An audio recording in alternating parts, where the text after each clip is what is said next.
Sama dengan yang lain, ada prinsip yang harus dipatuhi. Jadi batasan-batasan. Karena kan saya ingatkan sekali lagi, software, kemudian tools, itu build up dengan beberapa asumsi atau beberapa indikator-indikator yang sudah paten gitu, Pak. Yang pertama adalah tools ini berbasis pakar. Jadi yakinkan diri bahwa respondennya harus pakar. Bagaimana jumlah pakar? Anut Hora 2004. 3, 6, atau 7. Apa kriteria pakar? Yusuf 2020, et al. 2020. Itu ada 3 kriteria pakar. Nah, buku berikutnya itu saya tambahkan 1, ketersediaan. Jadi kalaupun 3 kriteria ini lengkap, tapi ternyata tidak ada pakar yang tersedia, kan tidak jadi juga, Bapak Ibu. Apa yang mau dilakukan kalau nggak ada pakar? Nah, itu ya. Kemudian yang berikutnya adalah pengambilan keputusan cara bertingkat. Jadi bayangin setiap AHP itu atau AMP itu pasti berlevel, bertingkat, berhierarki. Kemudian perbandingan berpasangan, pairwise comparison. Kemudian penilaian setiap variabel menggunakan skala Saati. Nggak bisa skala Yusuf, nggak bisa. Skala Agus apa lagi? Canda bagus. Jadi harus skala Saati. Apa Saati? Skala ordinar yang dikembangkan oleh Saati tahun 99. Itu. Tahun 70-an sebenarnya. Tahun 70-an di buku awalnya itu. Tapi lebih terkenal pada tahun 99. Nah, skala Saati ini Bapak Ibu itu 1 sampai 9. Tetapi sebenarnya dia skala ganjil. Nah, skala genapnya itu adalah skala ambigu. Skala yang ketika Bapak ragu antara 1 dengan 3 itu Bapak dikasih pilihan 2. Ragu antara 3 dengan 5 itu Bapak dikasih pilihan 4. Jadi skala ambigu saya sebutnya. Nanti di buku berikutnya saya akan tulis itu, skala ambigu. Agregasi nilai rata-rata dari responden menggunakan geometric mean. Ukuran pemusatannya itu unik. Tidak sama dengan ukuran pemusatan yang lain. Yang kalau kita belajar ISM, itu kalau ISM saya menggunakan modus. Kalau yang software yang akan kita pakai. Jadi tergantung softwarenya. Ada software yang menggunakan mean, ada yang menggunakan modus, ada yang menggunakan median. Nah, khusus AHV itu menggunakan geometric mean. Nah, jadi berbeda. Kemudian yang the next, yang keenam, validasi hasil didasarkan pada konsistensi jawaban setiap responden. Bagaimana menilainya? Adalah nilai CR-nya dari software atau dari manual itu maksimum 10%. Tapi kalau menurut Marimin 15% masih bisa ditoleransi. Jadi konsistensi penilaian pakar. Contoh misalnya, menurut pakar A terhadap itu lebih bagus A atau lebih penting A.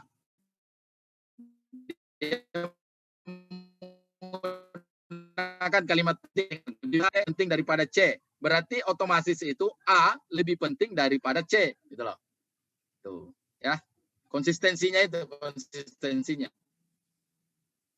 Nah, ini rumusnya, ini saya tunjukkan saja rumusnya. Ini kalau di manual seperti ini, menggunakan lambda maksimum. Ini gampang, Pak.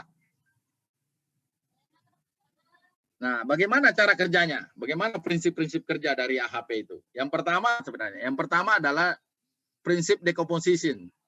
Jadi mengurai.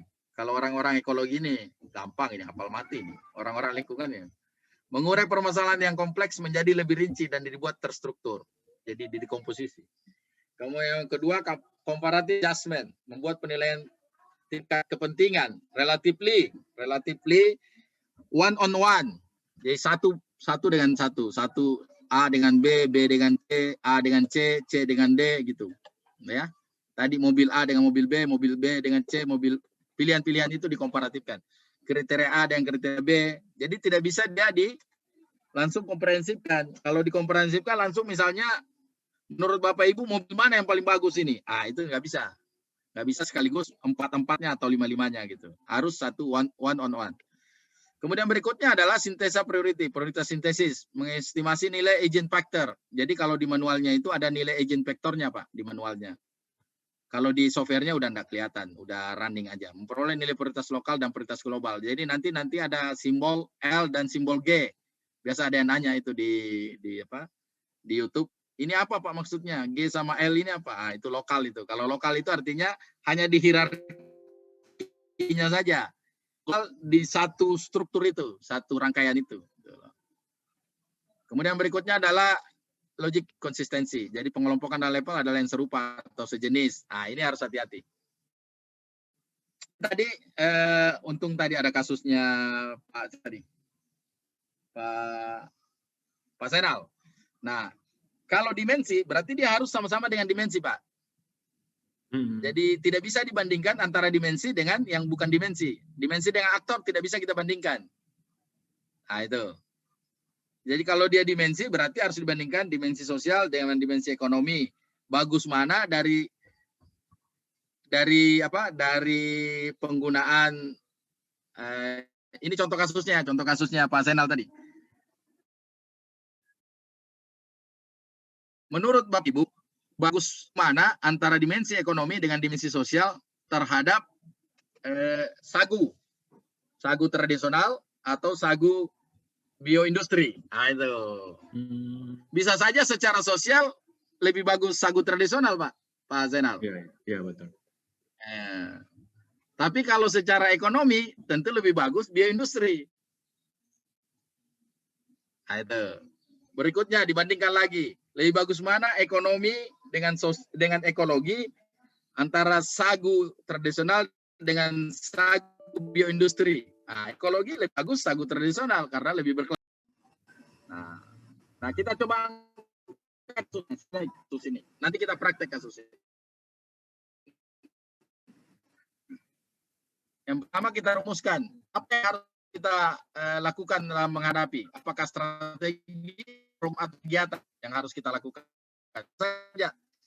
Salah satunya. Ya Pak Zainal tadi tentu strategi yang lebih tepat. Nah, gitu kan. Bukan program ini, strateginya yang mana? Apakah menggunakan industri atau tetap bertahan konvensional? Kemudian yang kedua, identifikasi kriteria apa saja yang menjadi pertimbangan dalam pandemi itu. Misalnya kriteria atau aspek apa? Misalnya aktornya siapa? Bisa juga tujuannya apa? Juga kendala apa yang dihadapi? Bisa juga kebutuhan apa yang dicari? Nah, itu. Ya, itu ditentukan. Bapak tentukan satunya, salah 2, 3 dan sebagainya. Kemudian identifikasi alternatifnya. Misalnya berupa strategi atau program. Misalnya kemarin itu ada PSBB, pembatasan sosial berskala besar, ada pilihan karantina, ada pilihan lockdown, gitu kan? Nah, itu. Kemudian susun hierarkinya, gambar hierarkinya. Nah, ini coba kita gambar, berarti pilihan kita bukan kegiatan, tapi pilihan kita adalah strategi yang harus dilakukan. Kurang mirip seperti punya Bapak ini, tapi ini cuma 3 level, punya Bapak 4 level. Strategi lockdown atau strategi adaptasi new normal. Nah, ini harus dilakukan. Nah, kita ingin lihat yang mana kira-kira menguntungkan bagi kita dari sisi aspek ekonomi, aspek sosial budaya, anggaran pemerintah, dan aspek kesehatan. Kalau kemarin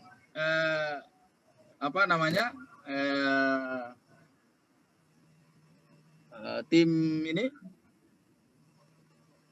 COVID itu menghubungi saya akan sarankan ini. Nih, untuk dia gunakan supaya dia punya reasoning gitu bahwa ternyata kita lebih memilih ini. Nah, keyakinan kita adalah karena kan jawaban ahli, bukan jawaban kita, bukan jawaban responden umum, itu jawaban ahli nanti, Pak.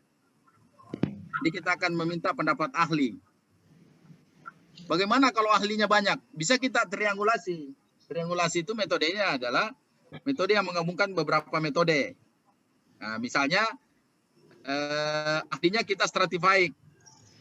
Ternyata ahli di dunia pendidikan ini banyak, jadi kita stratified. Ahli A, ahli B, ahli C gitu misalnya. Kemudian nanti kita agregasi khusus ahli dari dunia pendidikan. Kemudian ahli yang dari praktisi. Itu juga banyak orangnya. Kita agregasi lagi nilainya. Jadi nilai-nilai agregasinya ini kemudian yang dijadikan nilai kumulatifnya, nilai 1 itu. Ya. Oke, tentu ini sederhana Pak ya. Kalau kita buat lebih kompleks tentu masih ada kriteria dan sebagainya gitu ya. Atau misalnya masih ada aspek lain yang kira-kira lebih penting. Nah, yang ingin saya katakan bahwa bagaimana menentukan aspek ini, Bapak Ibu? Aspek ekonomi, aspek sosial, budaya, aspek politik, bagaimana cara menentukannya? Sama dengan tapi ternyata tidak ada pakar dari tadi kamar mandi nyala lampu masih data harus menggunakan rata-rata. Nah, sebenarnya adalah Tapi saya sudah menganut sampai bikin menganut pada teori dan fakta, Pak. Menganut pada teori dan fakta.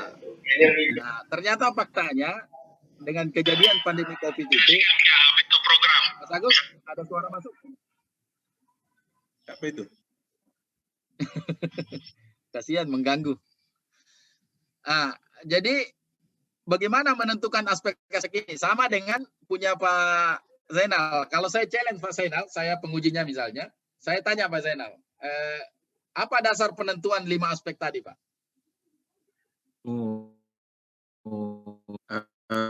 Lima aspek ini yang paling secara ini memang memberikan besar kepada keberlanjutan itu. Sagu. Ya, jadi Bapak harus confidence menyebutnya bahwa secara teori memang kelima aspek ini terkait dengan pengelolaan sagu. Ya. Tuh. Kalau Bapak menemukan literatur, sebutkan literaturnya. Kalau pengujinya masih tidak yakin. Iya. Misalnya menurut siapa? Zainal A atau Zainal siapa yang lain? Tahun 90, tahun 2000, tahun 2001 gitu ya. Yang kedua, sagu ini adalah salah satu komoditi.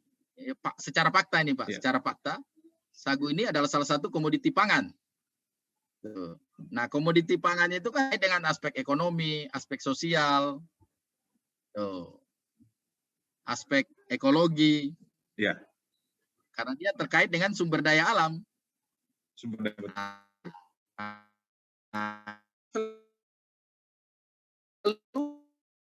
Juga yang gimana bukan itu. Nah, seperti apa?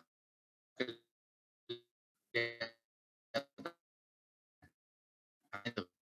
Ini kenapa hanya dilihat aspek ekonomi dirasakan oleh masyarakat pandemi itu. Aspek sosial pun dilarang untuk bil aja keluarga, ya kan? Untung di kamar tidur tidak dijaga. Aspek politik. Nah, anggaran pemerintah ini kan harus kuat ini. Kan nanti kalau dia pilih lockdown, dia pilih adaptasi, ini anggarannya tidak ada, strategi yang bisa jadi. Nah, aspek kesehatan memang utama. Nah, jadi kalau sudah seperti ini, di-challenge, Pak, di-challenge. Di-challenge itu. Bapak challenge, kira-kira Bapak jadi penguji, tanya apa ini ya?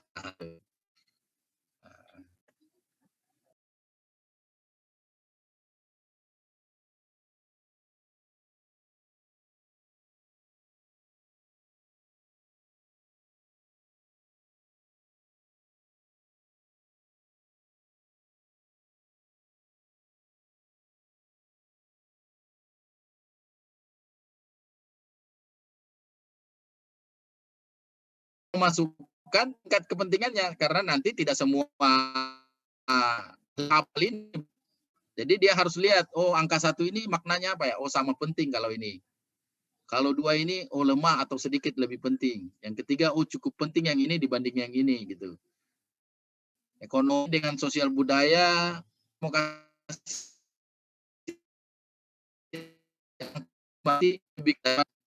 terhadap konvensional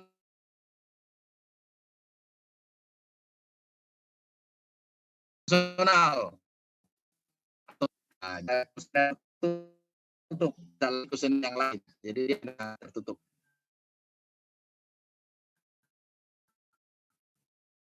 Dia dari ini tentangnya jawab responden 1. Kemudian ini seperti ada tiga ahli, ini kita tabulasi.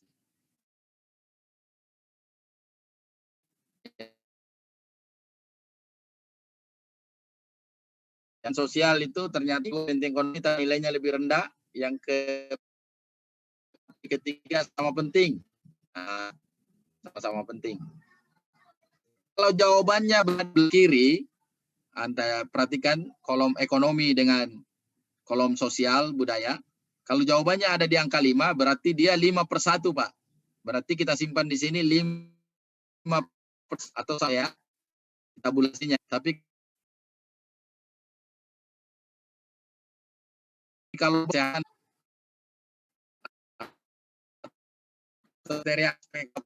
strategi nah, itu ya jangan di sisi kanan, Pak. Itu berarti dia seper X atau seper. Nah, jadi harus ditulis 1/5, Pak.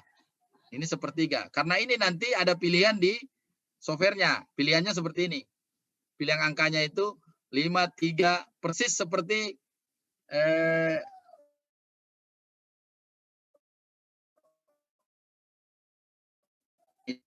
ini analisis.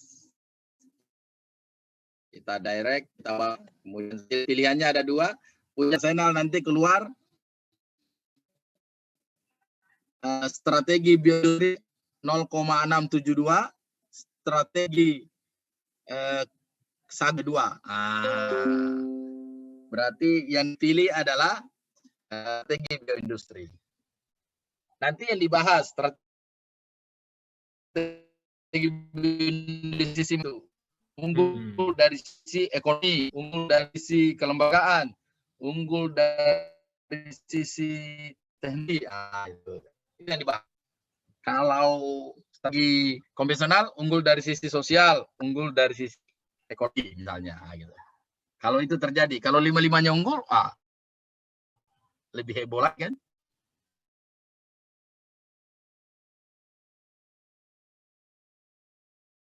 Yang tadi itu, Pak. Ada Pak mau tanyakan, Pak? Silakan. Tadi Pak yang tadi Pak di tabel tadi Pak di tabel dimensi, ya. Ini kan Pak, kalau di sebelah kiri saya ini atau sebelah kiri dan sebelah kanan ini kan monitor. Ya. Ini kalau ekonomi kan dia satu di sebelah ekonomi, satu di sebelah kiri, di sebelah kanannya 2. Tapi di politik ini hanya 1, Pak. Gimana itu, Pak? Atau memang tanya contoh saja atau bagaimana? Mana? Maksudnya? Ini di responden 1 nih, jawaban responden 1. Jawaban responden 1. Ya, kalau kita lihat ini kan ketika kita menghubungkan ini antara dimensi ekonomi di sebelah kiri, terus di sebelah kanan ada dimensi sosial, budaya, politik, dan kesehatan. Ada 3. Ya. Di sebelah kiri ada yang 1, ada yang 2, dimensi sosial budaya di sebelah kiri cuma 2. 2 ya. Atau gimana? Iya, karena ini dia tidak kebalikan, Pak. Jadi kalau ini cuma satu arah. Jadi ekonomi dengan sosial sudah. Jadi dia tidak lagi dicari sosial terhadap ekonomi. Oh iya. Jadi yang nggak dicari lagi, Pak. Ini dibandingkan saja langsung. Ekonomi terhadap sosial itu lebih penting mana? Kalau menurut Bapak lebih penting sosial, geser pilihannya ke arah sosial. Kalau yang kemarin, yang prospektif, itu 2 arah, Pak. Jadi pertama kita bandingkan ekonomi dengan sosial, terus ditanya lagi, kalau sosial terhadap ekonomi, nilainya 2 kalau itu. Kalau ini nilainya cuma 1, Pak. Satu arah namanya. Two way. One way. Kalau yang kemarin two way. Kalau di statistik. Jadi ini kan sudah ada sebenarnya. Semestinya kan semuanya ini dibandingkan satu persatu. Ekonomi terhadap sosial, ekonomi terhadap politik, ekonomi terhadap kesehatan. Nah, yang belum kan sosial terhadap politik, sosial terhadap kesehatan. Masih ada yang belum, politik terhadap kesehatan. Lagi Pak, terus kan kayak kita bicara kelanjutan ada katakanlah dimensi ekonomi, ada atribut. Berarti boleh dimasukkan atribut-atribut sini Pak ya? Iya, di sini. Di bawahnya aspek ekonomi, Bapak masukkan sub level, namanya sub level ekonomi. Isinya atribut. Atributnya ya. Berarti atribut itu yang dihubungkan Pak? Iya. Bisa juga Bapak lakukan atribut yang utama. Atribut utamanya atau atribut yang leverage-nya dari EMDS itu dijadikan pilihan 1 level, tapi dikaitkan semua. Ya. Nah, tidak hanya pada sub level ekonomi, kan bisa saja dia bersub, Pak. Bisa juga dia tidak bersub. Siap. Itu ya. Nah, seperti misalnya Pak Zainal, nanti Pak Zainal pilihannya bisa dua, Pak. Bapak bisa masukkan seluruh atribut ekonomi di bawahnya aspek ekonomi. Nah, kalau itu Bapak lakukan, berarti Bapak melakukan analisis secara paralel. Karena bukan hasil dari MDS yang Bapak masukkan. Tapi kalau hasil dari MDS yang Bapak masukkan, maka atribut utama saja yang Bapak ambil. Dari ekonomi ada 2 atribut, dari sosial ada 2 atribut, dari aspek politik anggaran ada 4 atribut. Nah, itu yang diambil, bukan semuanya. Tapi kalau semuanya, maka dia paralel. Tapi kalau hanya yang utama, kelanjutan dari MDS, maka dia seri. Iya, seri. Jadi Bapak menggunakan seri kemungkinan. Kalau saya diminta seri, Pak. Lebih baik seri. Seri. Ya, jadi harus selesai analisis MDS-nya baru masuk ke sini. Yang Ada tadi lagi itu yang Pak, lain? yang tabel tadi itu? Ini. Ya, ini yang betul tadi Pak Musran tadi ini. Memang kita di sini mungkin apa namanya ya, krusialnya nanti di sini kita menilainya di pakar ya. Ya. Kalau yang saya belum baca bukunya Bapak tentang pakar tadi itu ya. Ya. Itu memang hanya kita batasi beberapa orang atau memang misalnya pakar satu itu nanti kriterianya Pak ya? Maksudnya kalau jumlah pakarnya, kalau Hora itu 3 sampai 7. 7 orang. Iya. 7 atau 7 segmen pakar begitu. 7 orang saja, 7 orang. Mewakili setiap segmen boleh, mewakili satu segmen juga nggak apa-apa. Yang jelas, jadi kalau pakar itu kan kadang-kala begini Pak, ada orang bertanya, saya ini kan penelitian tentang sagu, berarti kan harus mencari pakar sagu. Tuh. Ya. Kalau misalnya Bapak mau perkuat di situ, nggak jadi masalah. Sisa Bapak deskripsikan bahwa pakar yang saya gunakan adalah betul-betul orang yang ahli di bidang sagu, gitu. Tapi kalau misalnya Bapak mau menggunakan pakar ekonomi umum, boleh aja kan? Iya. Nah, tapi dideskripsikan. Misalnya saya gunakan itu, Pak. Misalnya saya, mohon maaf, misalnya saya gunakan misalnya kriteria itu, misalnya pakar itu dari sisi orang satu dari kriteria, akademisi, misalnya dari akademisi. pakar dari aspek dari akademisi satu, dari kemudian pengambil 2 kebijakan. dari sisi bisnisnya. Dari sisi bisnis mungkin ada pengusaha-pengusaha yang bergerak di bidang itu. Boleh itu Pak ya? Boleh. Bisa juga di Bapak agregasi. Misalnya kalau pakar di akademisi terlalu banyak, Bapak kumpulkan aja agregasi nilai pakarnya gitu loh. Jadi Bapak nilai dulu. Jadi pakar dari akademisi itu mungkin ada beberapa orang yang nanti kita agregasi juga. Pak, ya? Kita agregasi. Oke.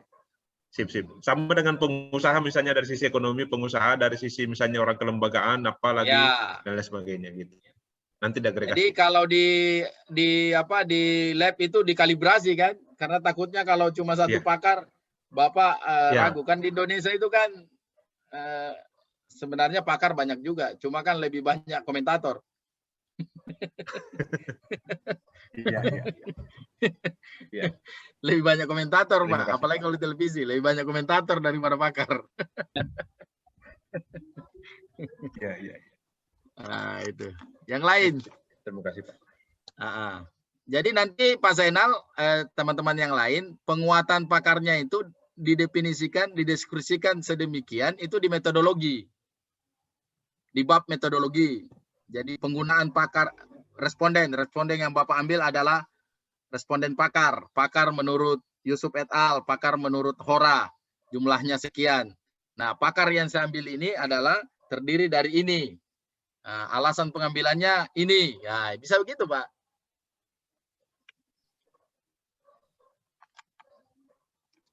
Supaya lebih clear. Jadi kalau mau didebat, Bapak ini kayaknya belum baca disertasi saya. Sudah saya tulis, Pak, di situ.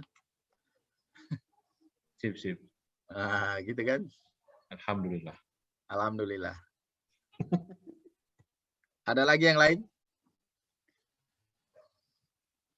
Kita masuk di install.